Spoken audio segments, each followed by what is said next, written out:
Our life in this world is filled with problems. We face daily challenges and struggles. And it really doesn't matter where we go, these troubles and hardships confront us, causing us to have fear and anxiety. There are even times when problems become so severe that others feel helpless and miserable. Well, in the face of such problems, it is but natural for people to seek for a solution.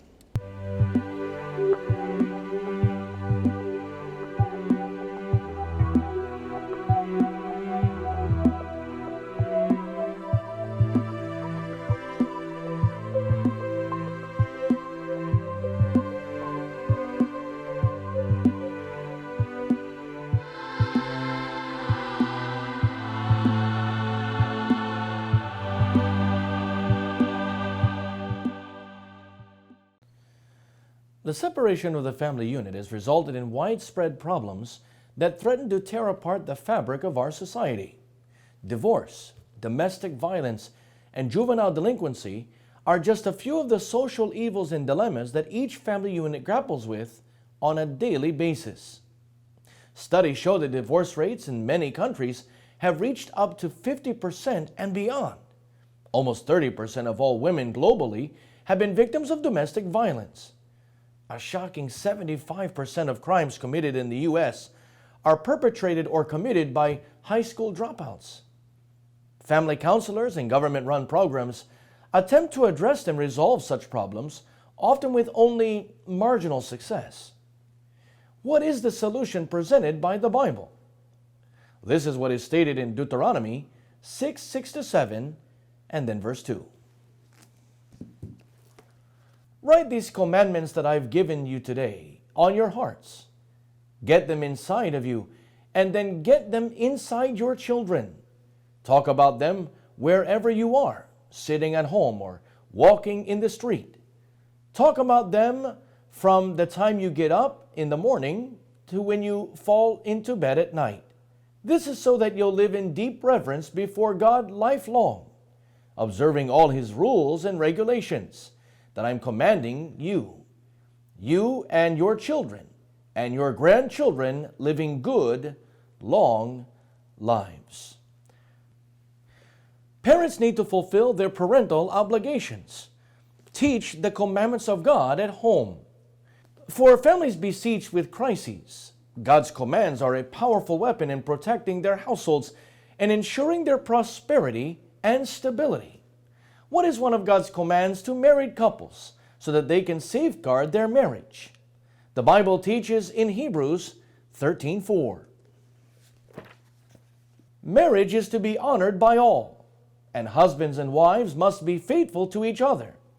God will judge those who are immoral and those who commit adultery. Studies show that one of the leading causes of the breakup of the family is infidelity, or not being faithful to one another. Married couples that honor the institution of marriage can easily eliminate this risk factor. As partners, husbands and wives have responsibilities to each other that they must fulfill. What is the commandment of God to husbands and wives with regard to their relationship with each other? This is the testimony of the Apostle Paul in Colossians 3:18-19. Wives, submit to your husbands, as is fitting in the Lord. Husbands, love your wives, and do not be harsh with them. Mutual love and respect are essential in the success of any marriage, especially in overcoming differences. But modern culture has popularized a destructive solution, which studies agree negatively impacts every part of the family in practically every aspect of their lives. And what is this supposed solution that society gives? Divorce. What, however, is God's declaration regarding divorce? This is what He states in Malachi 2:16. I hate divorce, says the Lord God of Israel.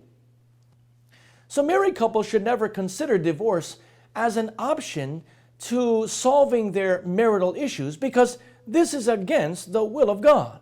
Rather, we should strive for obligations that each of us have in accordance with biblical teachings. Parents, however, are not the only components of the family that are subjected to societal pressures. The youth, or our children, are also potentially vulnerable. What can parents do to defend their children? This is the advice the Bible gives in Ephesians 6:4. Parents, do not treat your children in such a way as to make them angry.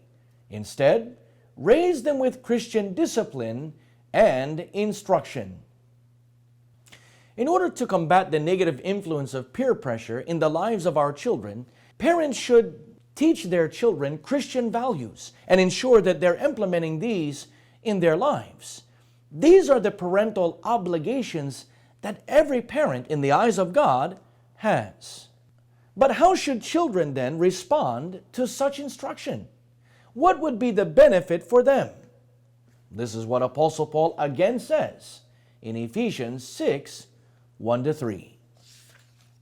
Children, obey your parents in the Lord, for this is right. Honor your father and mother, which is the first commandment, with a promise, that it may go well with you, and that you may enjoy long life on the earth. Research shows that youths whose parents are involved in their education are more likely to graduate high school and to go on to further success. When parents and children take active measures to uphold God's commands, among which are the teaching of Christian values, this serves as an effective deterrent to the deterioration of the family. What can a family that stands together in their obedience to God expect in their battle against all forces that might undermine their shared hopes and dreams? This is the promise of God in Psalms 128:1-4. Happy are those who obey the Lord, who live by His commands. Your work will provide for your needs. You will be happy and prosperous. Your wife will be like a fruitful vine in your home, and your children will be like young olive trees around your table. A man who obeys the Lord will surely be blessed like this. So in every member of the family, from parents down to our children, when we understand our roles within the household in accordance with God's commands, and then we put those into practice and we exercise the rights that God has given to us in accordance with His commands, that is the household that will surely be blessed. So, no matter what the problem, no matter how great the challenge, and even against all odds, just remember to trust in God, and He will always provide us the solution.